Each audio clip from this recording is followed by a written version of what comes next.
Hello students, मैं Sandeep Kumar, assistant professor, राजकीय national महाविद्यालय, हिंदी विभाग। और आज की हमारी ऑनलाइन कक्षा का जो विषय है वो है आषाढ़ का एक दिन नाटक के नायक कालिदास का चरित्र चित्रण। कि मोहन राकेश द्वारा रचित आषाढ़ का एक दिन जो नाटक है उसमें आज हम उस नाटक के नायक कालिदास के चरित्र चित्रण के बारे में जानेंगे। तो सबसे पहले भूमिका के रूप में कि नाटककार मोहन राकेश ने विख्यात कवि कालिदास को आषाढ़ का एक दिन नाटक के नायक के रूप में प्रस्तुत किया है और उनके जीवन के उस उपेक्षित और महत्वपूर्ण प्रसंग को वाणी दी है जिस पर अब तक दृष्टिपात नहीं किया गया था। वस्तुतः नाटककार ने एक महान कवि की दुखती रग पर हाथ रखकर सभी को चौंका दिया है, इसलिए कालिदास का चरित्र इस रचना का सर्वाधिक चर्चित और विवादास्पद चरित्र बन गया है। कई विद्वानों ने कालिदास के इस चारित्रिक पतन को इतिहास के परिप्रेक्ष्य में जुटलाने की कोशिश भी की है और अपनी अंधभक्ति का परिचय दिया है। ऐसे आलोचकों को उत्तर देते हुए मोहन राकेश ने उचित ही लिखा है। एक आलोचक ने लिखा था कि कालिदास जैसी वर्ती तपस्वी महात्मा को नाटक में एक दुर्बल व्यक्ति के रूप में चित्रित किया गया है। मुझे आश्चर्य इसलिए हुआ कि वे आलोचक संस्कृत के अच्छे पंडित हैं। अभिज्ञान, शाकुंतल, कुमार संभव तथा मेघदूत पढ़कर यदि कालिदास का ऐसा ही चरित्र उनके मन में बनता है तो क्या कहा जा सकता है। रूढ़िगत संस्कार ही जहाँ व्यक्ति का विवेचन बन जाए वहाँ अन्य आशा करना भी व्यर्थ है। इससे स्पष्टीकरण की आवश्यकता मात्र इसलिए हुई कि कई विचारक नाटककार को लांछित करने लगे थे और उन्होंने अपने आरोपों से यह सिद्ध कर दिया कि वे मानवीय यथार्थ से बचकर रहना चाहते हैं। ठीक उसी ही प्रकार जैसे तुलसीदास ने राम के चरित्र के दुर्गुणों पर पर्दा डालने का प्रयास किया है और दुर्गुणों को भी अति मानवीयता के धरातल पर का स्पर्श दिया है।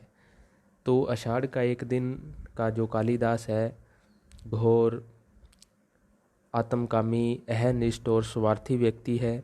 वह मल्लिका जैसी निष्पाप किशोरी के जीवन को नष्ट करने का उत्तरदायी है।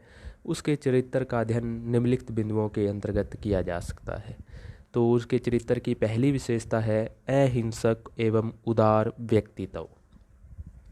कि नाटक के प्रारंभ में ज्यों ही कालिदास के से जो है साक्षात्कार होता है तब हम उसे एक भावुक कवि के रूप में देखते हैं और उसका अहिंसक और उदार रूप सामने पाते हैं। राजपुरुष दंतुल के बाण से आहत हरिण शावक को अपने अंक में लगाए और दुलारते हुए वह कहता है, हम जिएंगे हरिण शावक, जिएंगे न, एक बाण से आहत होकर हम प्राण नहीं देंगे। हमारा शरीर कोमल है तो क्या हुआ, हम पीड़ा सह सकते हैं। एक बाण प्राण ले सकता है तो उंगलियां का कोमल संस्पर्श प्राण दे भी सकता है। हमें नए प्राण मिल जाएंगे, हम कोमल आस्तरण पर विश्राम करेंगे, हमारे अंगों पर घृत का लेप होगा। कल हम फिर वनस्थली में घूमेंगे, कोमल दुर्बा खाएंगे न। तो मतलब जब दंतुल द्वारा आहत हरिण शावक से को इस प्रकार पुनर्जीवन देने में कालिदास की कोमलता, अहिंसा और उदारता ही परिलक्षित होती है। जब अंबिका कालिदास के इस कथन को सुनकर क्रोधित हो उठती है तो वह दंतुल की परवाह किए बिना हरिण शावक को अपने अंक में लगाए घर से बाहर निकल जाता है। कालिदास के इस दयालु, उदार और अहिंसक स्वभाव के विषय में मल्लिका दंतुल से उचित ही कहती है, ठहरो राजपुरुष, हरिण शावक के लिए हट मत करो, तुम्हारे लिए प्रसन्न अधिकार का है, उनके लिए संवेदना का। कालिदास निशस्त्र होते हुए भी तुम्हारे शस्त्र की चिंता नहीं करेंगे। तो इस कालिदास में जैसे उन्होंने एक हरिण शावक को जब दंतुल के बाण से वो हरिण शावक जो है घायल हो जाता है, तो उसको उसको वो उठा लेते हैं, अपने अंक में उठा लेते हैं और उसको जो है उठाकर मल्लिका के घर पे ले जाते हैं और उससे कैसे प्यार भरी बातें करते हैं। तो उससे जो है उसका एक उदार व्यक्तित्व, अहिंसक व्यक्तित्व हमें देखने को मिलता है। उसके बाद उनके जीवन की जो उसके चरित्र की दूसरी विशेषता है स्वाभिमानी। जब कालिदास को यह ज्ञात पता चलता है कि उज्जैनी से आचार्य वररुचि उसे लेने आए हैं और उज्जैनी में उन्हें राज सम्मान दिया जाने वाला है, तो उनके मन को ठेस पहुंचती है। कालिदास जानते हैं कि राजा किस प्रकार कवि को चंद सिक्कों के बल पर अपना कृतदास बना लेते हैं, इसलिए वे वहां जाना नहीं चाहते और मातुल से स्पष्ट शब्दों में जाने से इनकार कर देते हैं। मातुल के अनुसार, मैंने कहा कविवर्य आचार्य आपको अपने साथ उज्जैनी ले जाने के लिए आए हैं, राज्य की ओर से आपका सम्मान होगा। सुनकर रुककर जलते अंगारे की सी दृष्टि से मुझे देखा। मैं राजकीय मुद्राओं से ग्रीत होने के लिए नहीं हूँ। ऐसे कहा जैसे राजकीय मुद्राएं आपके विरह में घुली जा रही हों और चल दिए। इस कथन से यह स्पष्ट हो जाता है कि कालिदास में स्वाभिमान की भावना अत्यधिक है। मल्लिका की माँ अंबिका उनके कथन को एक नाटक मानती और कहती है ऐसा उसने केवल इसलिए किया ताकि उसकी अनुनय अभ्यर्थना की जाए, जबकि निक्षेप यह स्पष्ट शब्दों में कहता है कि वास्तव में कालिदास को राजकीय सम्मान का मोह नहीं है। मातुल का या किसी का भी आग्रह उनका हठ नहीं छुड़ा सकता। तो इस नाटक में मतलब जो है एक स्वाभिमानी, मतलब उसे अपनी भूमि से प्यार है, तो जब उज्जैनी से जो राजकवि है उसको मिलने वाला है राजकवि का सम्मान, तो आचार्य वररुचि जो है उसे लेने के लिए आते हैं, लेकिन वो वहाँ जाने से इनकार कर देता है, क्योंकि वो सोचता है कि जो राजा होता है वो चंद मुद्राओं, चंद सिक्कों के बदले जो है उसका खरीद नहीं सकते। तो वो एक स्वाभिमानी पुरुष के रूप में इस नाटक में चित्रित किया गया है। अगला पॉइंट है हमारा प्रकृति पुत्र, कि कालिदास का जीवन प्रकृति की गोद में पला है, इसलिए स्वाभाविक रूप में से उसमें ग्राम प्रांतर के प्राकृतिक परिवेश के प्रति मोह है। इसी ग्राम प्रकृति ने उन्हें इस योग्य बनाया है कि एक विख्यात कवि के रूप में राज्य उसे सम्मान देता है। अपने इस प्रकृति प्रेम को वे इस प्रकार स्पष्ट करते हैं, मैं अनुभव करता हूँ कि ग्राम प्रांतर मेरी वास्तविक भूमि है। मैं कई सूत्रों से इस भूमि से जुड़ा हूँ। उन सूत्रों में तुम मतलब मल्लिका हो, यह आकाश और ये मेघ है, यहाँ की हरियाली है, हरिणों के बच्चे हैं, पशुपाल हैं। यहाँ से जाकर मैं अपनी भूमि से उखड़ जाऊँगा। अपने इस प्राकृतिक प्रेम के कारण ही वे ग्राम प्रांतर को त्याग कर उज्जैनी नहीं जाना चाहते। तो मतलब जहाँ कालिदास अपने गांव में रहते हैं, वहाँ की प्रकृति से प्रेम करते हैं, वहाँ के जो खेत हैं, वहाँ के जो पशुपाल हैं, वहाँ के हरिणों के बच्चे हैं, वहाँ का आकाश है, मेघ है, हरियाली है, तो वो उनसे जो है उसका लगाव है। अपने जन्मभूमि से जो है, अपने गांव से उसे लगाव है, इसलिए वो अपने गांव को छोड़कर जो है उज्जैनी में नहीं जाना चाहते। तो कालिदास मतलब जब अंतर्द्वंद का शिकार बनते हैं कि वो सोचता है कि मुझे वहाँ जाना, उज्जैनी जाना चाहिए या नहीं जाना चाहिए, तो उनका प्रकृति प्रेम उन्हें ग्राम प्रांतर में ही रहने को प्रेरित करता है।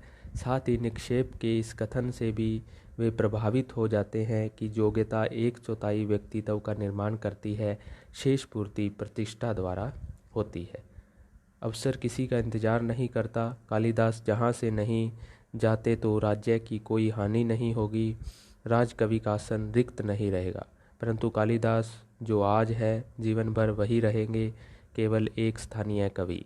मल्लिका के प्रेरक वचन भी उन्हें द्वंद्वग्रस्त कर देते हैं। यहाँ ग्राम प्रांतर में रहकर तुम्हारी प्रतिभा को विकसित होने का अवसर नहीं मिलेगा, यहाँ लोग तुम्हें समझ नहीं पाते। अंत में कालिदास अपनी प्रकृति भूमि को छोड़कर राजसी वैभव विलास में खोने के लिए चले जाते हैं। तो वो मतलब जब कई लोगों के कथन सुनते हैं, मल्लिका भी उसे प्रेरित करती है कि तुम्हें वो यहाँ इतना मौका नहीं मिलता अपनी प्रतिभा को निखारने का, तो तुम्हें जो है उज्जैनी के राजकवि का पद स्वीकार करना चाहिए, जिससे तुम्हारी प्रतिभा को और निखार आएगा। तो इसलिए जो है वो अपनी ग्राम प्रांतर, अपनी प्रकृति को छोड़कर जो है उज्जैनी जाने के लिए तैयार हो जाते हैं। उसके बाद हमारा चौथा पॉइंट है निडर व्यक्तित्व। कालिदास के चरित्र की एक विशेषता है निडर व्यक्तित्व है उनका। तो कालिदास के चरित्र में निर्भीकता के दर्शन उस अवसर पर होते हैं जब वे घायल हरिण शावक को लेकर मल्लिका के घर में आ जाते हैं। कि जब उनके मतलब एक निडर व्यक्तित्व के जो है दर्शन उस अवसर पर होते हैं जब दंतुल जो राजपुरुष है उसने अपने बाण से एक हरिण शावक को घायल कर दिया था। तो उस घायल हरिण शावक को लेकर मल्लिका के घर में जो कालिदास है वो आ जाते हैं और दंतुल उनका पीछा करते हुए वहाँ पहुँच जाता है। कालिदास जानते हैं कि दंतुल राजपुरुष है और उसके मुँह लगने का परिणाम भयानक भी हो सकता है।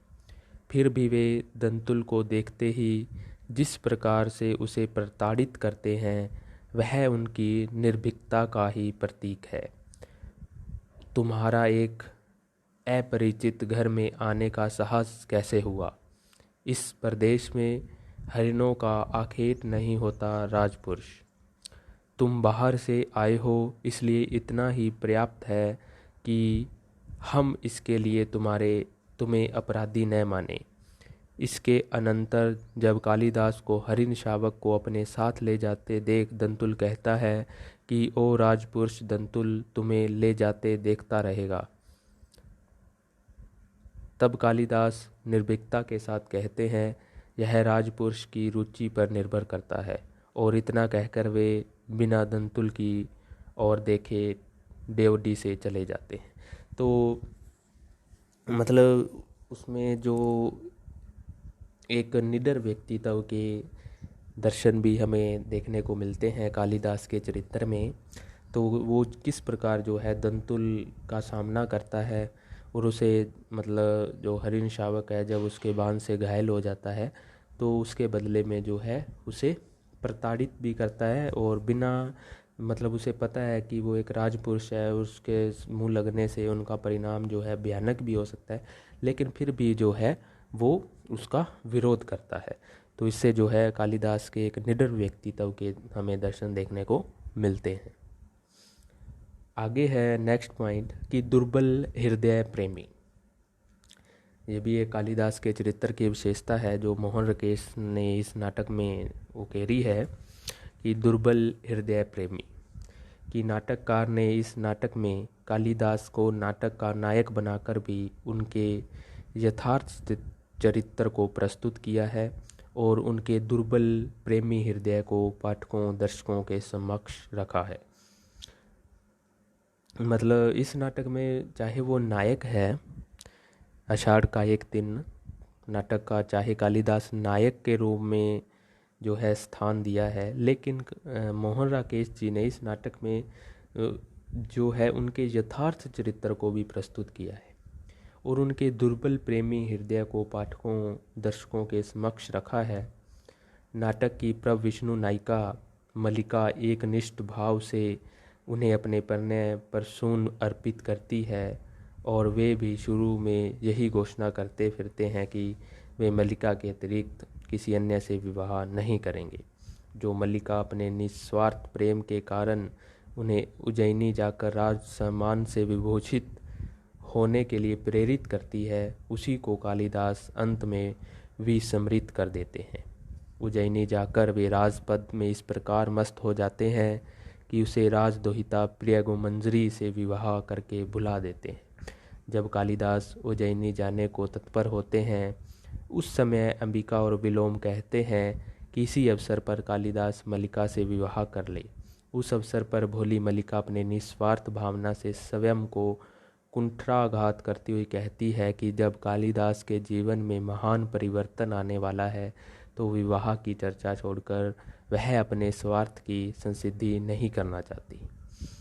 दूसरी ओर विलोम जब कालिदास से भी यही प्रश्न करता है कि वे इस प्रश्न को बड़ी चतुरता से टाल जाते हैं। उनके हृदय के कपट का ज्ञान उस समय भी हो जाता है जब वे मल्लिका से ग्राम प्रांतर न छोड़ सकने की विवशता का वर्णन इन शब्दों में करते हैं कि मैं अनुभव करता हूँ कि यह ग्राम प्रांतर मेरी वास्तविक भूमि है। मैं कई सूत्रों से इस भूमि से जुड़ा हुआ हूँ। उन सूत्रों में तुम हो, यह आकाश और मेघ है, यहाँ की हरियाली है, हरिनों के बच्चे हैं, पशुपाल है। अभिप्राय यह है कि मल्लिका का महत्व अन्यों से अधिक नहीं है, यहाँ तक कि पशुपालों की श्रेणी में भी उन्होंने मल्लिका को गिन लिया। यह कैसी विडंबना है कि जो मल्लिका कालिदास की हित कामना में ही अपने जीवन को घुला देने का तत्पर है, उसे उसका प्रेमी कालिदास अपने मनोरंजन और आत्मतुष्टि का एक उपकरण मात्र मानता है। इतना ही नहीं, वे भली प्रकार जानते हैं कि मल्लिका यद्यपि उसे उज्जैनी जाने को प्रेरित कर रही है, किंतु स्वयं मल्लिका की मनोदशा अत्यधिक करुण है। इतना जानते हुए भी वे निष्ठुर जब उज्जैनी पहुंचते हैं तो मल्लिका की खोज खबर लेना तो दूर, उसके विषय में सोचते तक नहीं है। यहाँ की विलोम विलास भूमि में ऐसे फिसलते हैं कि राजदोहिता प्रियगुमंजरी के ही अंकशाही नहीं बनते, बल्कि कई वीरांगनाओं से भी केली विहार में लिप्त रहते हैं। तो इन सब बातों से मतलब पता चलता है कि जैसे वो मल्लिका को वहाँ पर अगर उज्जैनी चले जाते हैं, उसके बाद मल्लिका को बुला देते हैं, उसकी खोज खबर नहीं लेते, उसके बाद जो है प्रियगुमंजरी से विवाह भी कर लेते हैं। निश्चय ही मल्लिका जैसे निष्पाप निष्कलंक कोमल कलिका को मसल डालने का भयंकर अपराध कालिदास की दुष्कृतियों ने किया और इसके लिए उन्हें क्षमा नहीं किया जा सकता। अंबिका के जो शब्द शुरू में बड़े अटपटे लगते हैं, अंत में उन्हीं में सच्चाई के दर्शन करके हमें अंबिका की अनुभवी दृष्टि की प्रशंसा करनी पड़ती है। उसने कालिदास के प्रेमी रूप की वास्तविकता को पहचान लिया था, इसलिए वह अपनी पुत्री मल्लिका को मना करती रही थी। मैं ऐसे व्यक्ति को अच्छी तरह समझती हूँ। तुम्हारे साथ उसका इतना ही संबंध है कि तुम एक उपादान हो जिसके आश्रय से वह अपने से प्रेम कर सकता है, अपने पर गर्व कर सकता है, परंतु तुम क्या सजीव व्यक्ति नहीं हो? तुम्हारे प्रति उसका या तुम्हारा कोई कर्तव्य नहीं है। तो कालिदास स्वयं तो न जाने कितनी वीरांगनाओं के मध्य केली विलास करते रहे, किंतु जब अंत में वे मल्लिका के साथ जीवन प्रारंभ करने की बात कहते हैं और मल्लिका इसमें अपनी सहमति भी दे देती है, तभी उन्हें यह ज्ञात होता है कि वह विलोम की अवैध संतान की मां बन चुकी है। तो वे उसका तिरस्कार करके चुपचाप बाहर चले जाते हैं। तो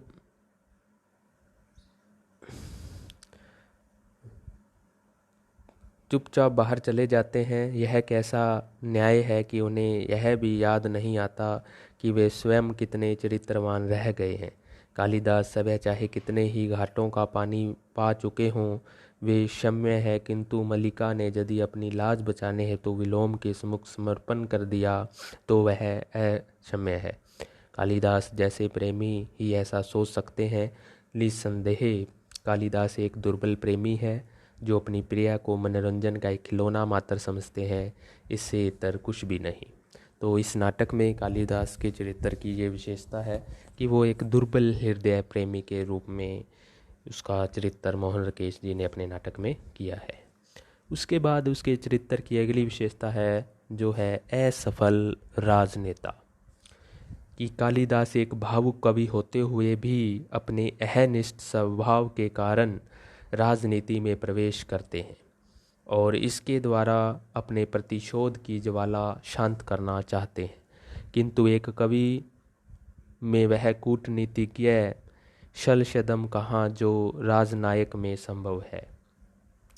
वे कश्मीर का शासन सूत्र केवल इसलिए ग्रहण करते हैं कि जिन लोगों की दृष्टि में वे हे थे उनके सम्मुख गर्व सफीत मुद्रा में खड़े हो सकें, किंतु अपनी इस भावना के परिणाम स्वरूप उन्हें मुंह की खानी पड़ती है।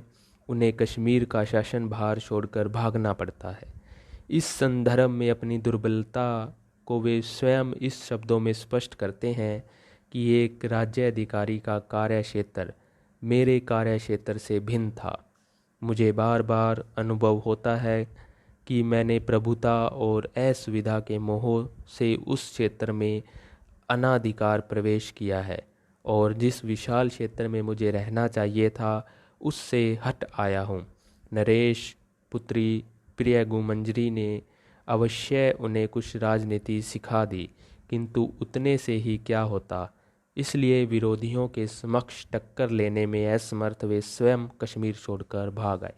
तो जो है इस नाटक में एक असफल राजनेता के रूप में जो है मतलब वो कश्मीर का जब शासन संभालता है, लेकिन वो एक मतलब शुरू से एक भावुक कवि होता है, तो एक कवि में इतना शलशदम नहीं होता जितना एक राजनायक में होता है।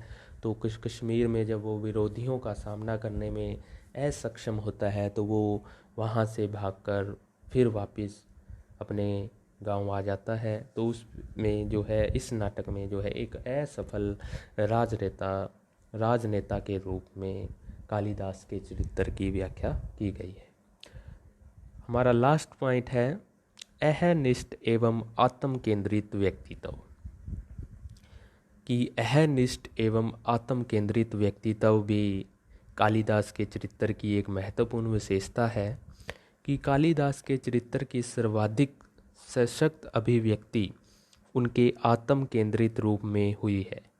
नाटककार ने शुरू से ही अंबिका के कथनों से यह स्पष्ट संकेत दिया है कि वह व्यक्ति आत्म सीमित है, संसार में अपने सिवा उसे किसी से मोह नहीं है। मैं ऐसे व्यक्ति को अच्छी तरह समझती हूँ। तुम्हारे साथ उसका उतना ही संबंध है कि तुम एक उपादान हो जिसके आश्रय से वह अपने से प्रेम कर सकता है, अपने पर गर्व कर सकता है, परंतु तुम क्या सजीव व्यक्ति नहीं हो। तुम्हारे प्रति उसका या तुम्हारा कोई कर्तव्य नहीं है।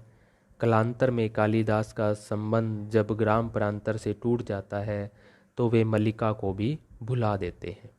वे प्रिय गुप्त वंश की राजकुमारी प्रिय गुमंजरी से विवाह कर लेते हैं, यहाँ तक कि अपना नाम बदलकर मातृगुप्त रख लेते हैं। अंबिका का यह कथन भी उनके चरित्र की इस विशेषता की ही पुष्टि करता है कि आज कालिदास अपने अभावों का रोना रोकर मल्लिका से विवाह नहीं कर रहा है और कल को जब वह साधन संपन्न हो जाएगा तब विवाह न करने का यही कारण बन जाएगा। कालांतर में हुआ भी यही। उज्जैनी जाकर वे साधन संपन्न हो गए और मल्लिका को पूर्ण रूप से भुला बैठे।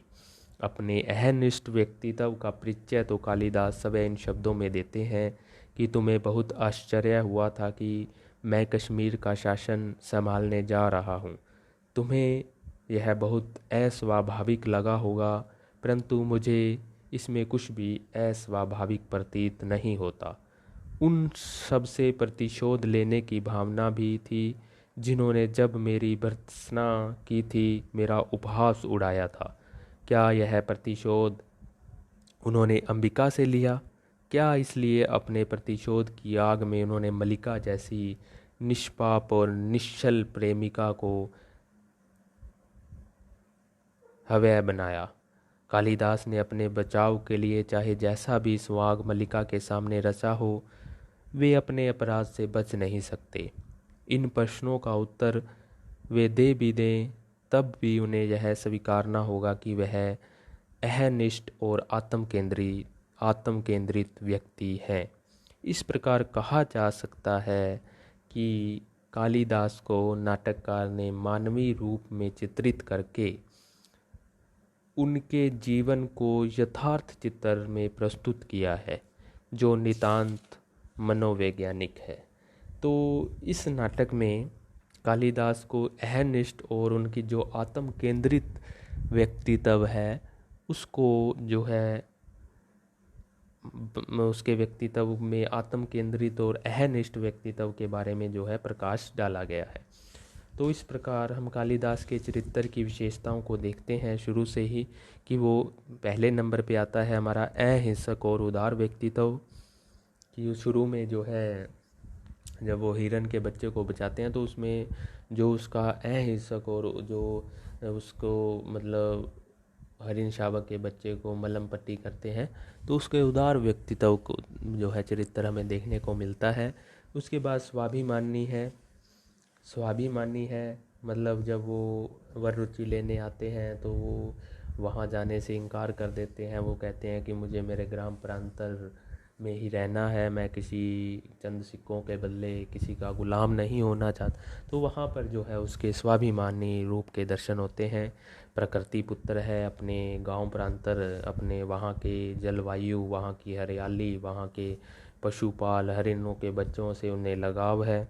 तो वो जो है इसलिए जो है वो अपने ग्राम प्रांतर को छोड़कर उज्जैनी में जो है नहीं जाना चाहते। निडर व्यक्तित्व है कि वो जब दंतुल को उस हरिण के बच्चे को हरिण शावक को बाण से घायल कर देता है तो वो उसका जो विरोध करता है, चाहे वो राजपुरुष है दंतुल, फिर भी कालिदास उसका जो है उसे प्रतिशोध उसका विरोध करता है। तो उससे जो है उसके निडर व्यक्तित्व के हमें दर्शन होते हैं।